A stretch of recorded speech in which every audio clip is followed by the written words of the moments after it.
పొలంలో పంట బాగా పండాలంటే మట్టిలో ఎంత సారం ఉందనేది తెలుసుకోవటం చాలా అవసరం. అది తెలుసుకోవాలంటే రైతులు తప్పనిసరిగా భూసార పరీక్షలు చేయించుకోవాలి. గత కొన్నేళ్లుగా దిగుబడుల కోసం అధిక రసాయనిక ఎరువులు వాడటం వల్ల భూమిలో పోషకాల సమతుల్యత లోపించింది. దీంతో పెట్టుబడులు పెరుగుతున్నాయే తప్ప దిగుబడులు పెరగటం లేదు. భూసార పరీక్షలు చేయటం ద్వారానే పంట పొలాల్లో లోపించిన పోషకాలను తెలుసుకొని సరైన మోతాదుల్లో వేసుకోవచ్చు. అయితే రైతులు ఏ విధంగా మట్టిని సేకరించాలి, ఎక్కడ పరీక్ష చేయించాలో తెలియజేస్తున్నారు దర్శి కృషి విజ్ఞాన కేంద్రం ప్రోగ్రామ్ కోఆర్డినేటర్ రమేష్.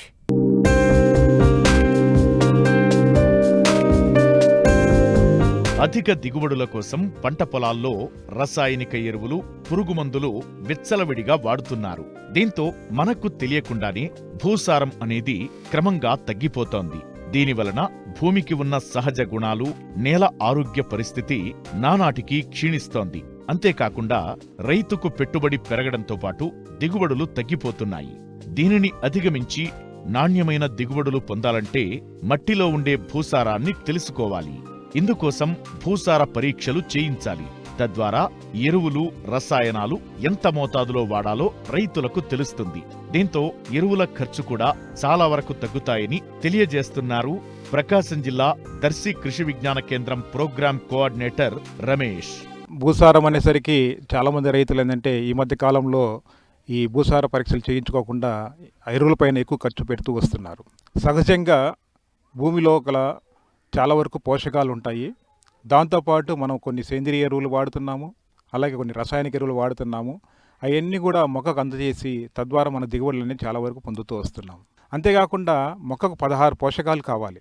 జనరల్గా రైతులంతా వేస్తున్నదంతా కూడా నత్రజని వేస్తుంటారు, లేదా భాస్వరం ఎరువును డిఏపి రూపంలో వేస్తుంటారు, పొటాషియం రూపంలో, ఎంఓపి రూపంలో వేస్తూ వస్తుంటారు. ఈ 3 పోషకాలే ఎక్కువగా వాడుతుంటారు. మిగతా పోషకాలన్నీ కూడా చాలా వరకు మర్చిపోతూ వస్తుంటారు రైతులంతా కూడా. ఈ భూసార పరీక్షలు మనం చేయించుకోవడం వల్ల ఏమిటంటే మనము వాడే రసాయనిక ఎరువుల చాలా వాడకాన్ని చాలా వరకు తగ్గించుకోవచ్చు. అంటే చాలా వరకు ఖర్చు తగ్గిపోతుంది మనకు. అంతేకాకుండా భూసారాన్ని మనం కాపాడుకోవచ్చు. భూసార పరీక్షలు చేయించుకుంటే భూసారాన్ని కాపాడుకుంటే తద్వారా ఏమవుతుందంటే భూమి లోపల ఉన్న ఈ సేంద్రియ కర్బనం కానివ్వండి, అలాగే ఈ పోషకాలు ఎంత మోతాదులో ఉన్నాయి అన్నీ కూడా తెలుసుకోవడానికి అవకాశం ఉంటుంది. ఈ మధ్యకాలంలో దిగుబడులు చూసినట్లయితే 1 సంవత్సరం బాగానే వస్తాయి, మళ్ళీ నెక్స్ట్ ఇయర్ వచ్చేసరికి దిగుబడులన్నీ చాలా వరకు తగ్గుతూ వస్తున్నాయి. సో ఇవన్నీ కూడా దృష్టిలో పెట్టుకుంటే మనం ఈ భూసార పరీక్షలు చేయించుకుంటే చాలా వరకు మనకు ఉపయోగంగా ఉండేదానికి అవకాశం ఉంటుంది. మన ఈ ప్రకాశం జిల్లాలో ముఖ్యంగా ఎర్రనేళ్ళు ఎక్కువ ఉంటాయి. దాదాపు 52% ఎర్రనేళ్ళు ఉంటాయి. మిగతా 42% వరకు వచ్చేసరికి ఈ నల్లరేగడి భూములు అనేవి ఉంటాయి. సో ఈ భూసార పరీక్షలు ముఖ్యంగా మన పంట వేయక ముందుగా మనం తీసుకోవాల్సిన అవసరం ఏంటే ఉంటుంది. ఈ రబీలో ముఖ్యంగా ప్రకాశం జిల్లాలో ఎక్కువ విస్తీర్ణంలో సాగు అయ్యే పంటల్లో చూసుకున్నట్లయితే శనగ ఒకటి ఎక్కువగా సాగు చేస్తూ ఉంటాము. అంతేకాకుండా దాంతోపాటు పొగాకు ఎక్కువ సాగు చేస్తూ వస్తుంటాము. సో ఈ 2 పంటలంతా కూడా ఈ జనరల్గా 10 అక్టోబర్ కానీ నవంబర్ మాసంలో విత్తనం వేసుకోవడం వస్తుంది. అదే పొగాకు కూడా అక్టోబర్, నవంబర్ మాసంలో ట్రాన్స్ప్లాంటింగ్ చేయడం జరుగుతూ ఉంటుంది.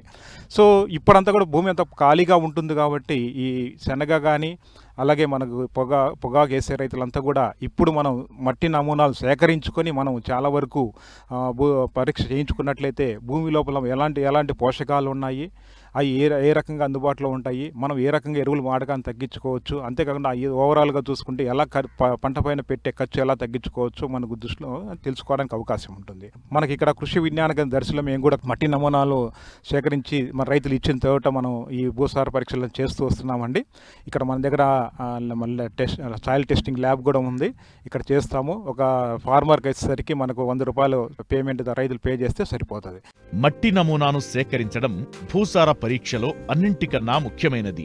భూసార పరీక్ష కొరకు తీయవలసిన మట్టి నమూనా సరి అయినది కానిచో దాని భౌతిక, రసాయనిక మరియు జీవలక్షణాలు మన పొలం లక్షణాలను ప్రతిబింబించేదిగా ఉండదు. దీనివలన చేయించిన భూసార పరీక్ష దానికి అనుగుణంగా చేసిన ఎరువుల సిఫార్సులు వ్యర్థమవుతాయి. అంతేకాక ఒక్కొక్కసారి తప్పుడు సిఫార్సులు కూడా చేయడం జరుగుతుంది. కాబట్టి మట్టి నమూనా సేకరణలో పలు జాగ్రత్తలను పాటించాలి.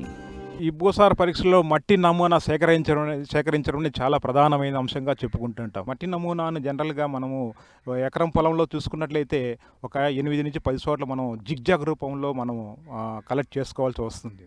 అలాగే ఎక్కడన్నా వర్షాధారం కింద సాగు చేస్తున్న పంటలకైతే మాత్రము ఒక 3 సంవత్సరాలకు ఒకసారి మన మట్టి నమూనాలు సేకరించుకోవాలి. లేదా నీటి పారుదల కింద సాగు చేస్తున్న భూముల్లో మాత్రము 3 పంటలకు ఒకసారి మట్టి నమూనా సేకరించుకొని మనం సాయిల్ టెస్టింగ్ ల్యాబ్ చేసుకోవాల్సిన అవసరం ఉంటుంది. సో ఈ జిగ్జాగ్ రూపంలో ఎకరం పొలంలో 8 నుంచి 10 చోట్ల మనం మట్టి నమూనా సేకరించుకోవాలి. ఏ పంటకైనా కూడా మనం మట్టి నమూనా సేకరించుకోవాలంటే భూమి లోపల మనం అంటే వి ఆకారంలో 15 నుంచి ఒక అరడుగు నుంచి అడుగు లోపల మట్టిని సేకరించుకోవాలి. ఆ కట్ చేసుకున్న భూమిలో ఆ వచ్చిన గొయ్యిలో వచ్చిన మట్టి కాకుండా సైడ్ అంచు నుంచి మనం తీసుకోవాలి మట్టి. ఆ మట్టి సేకరించుకొని ఇలాగా 8 నుంచి 10 చోట్ల మనం మట్టి సేకరించుకొని అవన్నీ కూడా ఒక పట్ట మీద పోసి 4 భాగాలుగా విభజించాల్సిన అవసరం ఉంటుంది. ఈ 4 భాగాలను ఆపోజిట్లో ఉన్న భాగాలను వేరు చేసేసి మిగతా 2 భాగాలు కలుపుకొని మళ్ళీ సేమ్ అలాగే చదరపు ఆకారంలో కానీ వృత్తాకారంలో చేసుకొని మళ్ళీ 4 భాగాలుగా ఇలాగా మనకు ఒక సాయిల్ వచ్చేసరికి మట్టి అనేసరికి ఒక అరకిలో వచ్చే విధంగా మనం చూసుకోవాల్సిన అవసరం ఉంటుంది. ఈ అరకిలో మట్టిని వచ్చిన దాన్ని మనం ఒక ప్లాస్టిక్ బ్యాగులో కానివ్వండి, లేకపోతే మనకు కొద్దిగా గుడ్డ సంచిలో కానివ్వండి సేకరించుకొని మనం సాయిల్ టెస్టింగ్ ల్యాబ్లో ఇవ్వాల్సిన అవసరం ఉంటుంది. అలాగే కొన్ని రకాల భూములు ఏంటంటే చౌడు భూములు ఎక్కువ ఉంటాయి. కొన్ని చోట పొలంలో తీసుకుంటే సగ భాగం చౌడుగా ఉంటుంది, ఇంకొక సగ భాగం మామూలుగా భూమి ఉండేదానికి అవకాశం ఉంటుంది. సో చౌడు భూముల్లో సపరేట్గా మట్టిని సేకరించుకోవాలి. అలాగే మామూలుగా భూములు అంటే మంచిగా వచ్చే పంటలు పండే భూముల్లో మట్టిని కూడా సపరేట్గా సేకరించుకోవాల్సిన అవసరం ఉంటుంది. మట్టి నమూనా సేకరించే విధానంలో ఎలాంటి జాగ్రత్తలు తీసుకోవాలంటే దాంట్లో ఒక 4-5 విషయాలు మనం గుర్తుపెట్టుకోవాలి ఏ రైతైనా కూడా.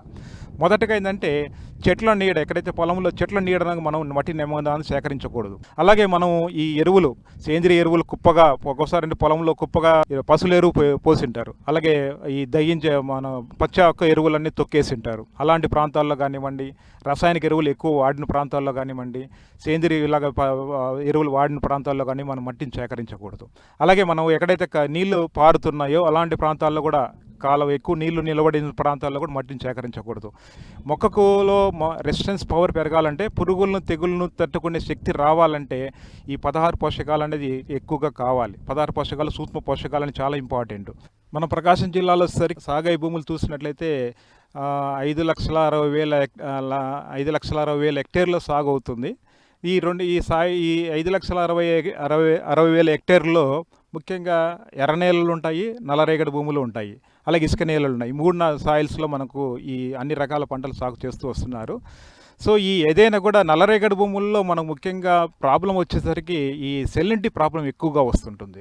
సో అది దృష్టిలో పెట్టుకొని రైతులు ఏంటంటే ముఖ్యంగా ఈ నల్లరేగడి భూముల్లో సాయిల్ శాంపుల్స్ మనం మట్టిని నమూనా సేకరించుకొని మనం ఎక్కడైతే ల్యాబ్ అందుబాటులో ఉంటుందో అక్కడ ఇచ్చినట్లయితే చౌడు ఎంత శాతంలో ఉంది, దానికి రెమెడీ ఏం వాడాలి అంటే జనరల్గా జిప్సం వాడుతూ వస్తుంటాము. అది ఎంత మోతాదులో వాడాలంటే మనం సాయిల్ టెస్టింగ్ ద్వారానే సాధ్యమవుతుంటుంది. ఎర్ర నేలలు ఎక్కువగా ఉంటాయి జనరల్గా ఈ జిల్లాలో వచ్చేసరికి 58% ఎర్ర నేలలు ఉన్నాయి. ఈ 58%లో ముఖ్యంగా వచ్చేది మనకేంటంటే ఇక్కడ ఈ పోషక లోపాలు ఎక్కువగా వస్తుంటాయి. నత్రజని, భాస్వరం, పొటాష్ ఎక్కువగా వస్తుంటాయి. ఈ నత్రజని శాతం లోపం ఎక్కువగా ఉంటుంది. అది ఎంత మోతాదులో ఉన్నది అని తెలుసుకోవాలంటే సాయిల్ టెస్టింగ్ ద్వారానే మనకు సాధ్యమయ్యేదానికి అవకాశం ఉంటుంది. ఇక్కడ మేజర్గా పంటలు వేస్తారు, ఎర్ర నెలలు వచ్చేసరికి కంది ఎక్కువగా వేస్తుంటాం. అపరాల పంటలు మేజర్గా కంది కానివ్వండి, మినుము కానీ, పెసర కానివ్వండి, సజ్జ కానివ్వండి, జొన్న కానివ్వండి, ఇవన్నీ కూడా చిరుధాన్య పంటలు కానీ ఇవన్నీ కూడా ఎక్కువగా సాగు చేస్తూ వస్తుంటారు. చిరుధాన్య పంటలు అయితే కొద్దిగా ఇబ్బంది లేదు, కానీ అపరాల పంటలకు ఎన్నిటికి కూడా మనకు ఈ పోషకాల లభ్యత అనేది చాలా ఇంపార్టెంట్. సో అందుకని అంటే సాయిల్ టెస్టింగ్ ద్వారా చేస్తేనే మనకు ఈ రిజల్ట్స్ అనేది వచ్చేదానికి అవకాశం ఉంటుంది. అలాగే మన కృషి విజ్ఞాన కేంద్ర దర్శిలో ఏంటంటే మేము దాదాపు సంవత్సరానికి వచ్చేసరికి ఒక 5,000 శాంపుల్స్ మనం ఇక్కడ టెస్టింగ్ చేయడం జరుగుతుంది. మాకు ఇక్కడ ల్యాబ్ ఉంది. ఈ ల్యాబ్ ద్వారా మనం టెస్టింగ్ చేయడం జరుగుతుంది. తద్వారా ఎరువులపైన పెట్టుబడి ఖర్చు చాలా వరకు రైతులకు తగ్గి, మన పెట్టుబడి ఖర్చు తగ్గి ఏదైనా నికర ఆదాయం పెంచేదానికి అవకాశం ఉంటుంది. సో ఇక్కడ మనకు అవకాశం ఉంది కాబట్టి ప్రతి రైతు సోదరులంతా కూడా ఈ అవకాశాన్ని ఉపయోగించుకోవాల్సిందిగా కోరుతున్నాం. ఈ ఏపీ స్టేట్లో చాలా వరకు ఏకేవీకేల్లో చేయని కృషి మేము ఇక్కడ చేస్తున్నాము. రైతులకు చేరవ్వాలి, రైతుల ఖర్చు తగ్గించాలనే ఉద్దేశంతో, ఆ మోటోతో మేము సాయిల్ టెస్టింగ్ ల్యాబ్ను ఉపయోగిస్తూ చాలా టెస్టింగ్ చేయడం జరుగుతుంది సాయిల్ని అంతా కూడా. తద్వారా ఇక రైతుల ఖర్చు తగ్గుతుంది. అలా చేసినందుకు మా అటారీ సంస్థ వాళ్ళు గుర్తించి మాకు ప్రతి సంవత్సరము ఏదో ఒక అవార్డు, అంటే ఈ సంవత్సరం సరే 2వ ప్లేస్లో ఉంది, గత సంవత్సరం 1st ప్లేస్లో ఇవ్వడం జరుగుతుంది. సో గత 5 సంవత్సరాల నుంచి మాకు అవార్డు ఏదో ఒక రూపంలో లభ్యమవుతూ వస్తుంది.